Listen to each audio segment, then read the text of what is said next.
প্রিয় দর্শক, ঠিক আমাদের খবরের জেরে আপনাদেরকে দেখানোর চেষ্টা করছি যেখানে হচ্ছে রিজেক্ট ইট দিয়ে কাজ হচ্ছিল কালিয়াগঞ্জ রেলওয়ে স্টেশনে, সেখানে আবার ট্র্যাক্টরের টলি করে এখানে হচ্ছে আবার ইট নিয়ে আসা হচ্ছে, পিকেট ইট।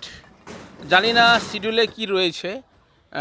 দেখতে পাচ্ছি ট্র্যাক্টর থেকে আনলোড হচ্ছে, পিকেট ইট আনা হয়েছে। তার মানে অবশ্যই এখানে যেটা হচ্ছে শিডিউল ছাড়া কাজ হচ্ছিল।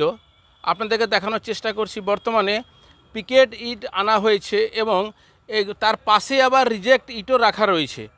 সেই রিজেক্ট ইট দিয়েও কিন্তু কাজ হবে যেটা মনে হচ্ছে, এবং যেগুলো ইট আসছে দুইটা একেবারে মিক্স করে দিয়েছে।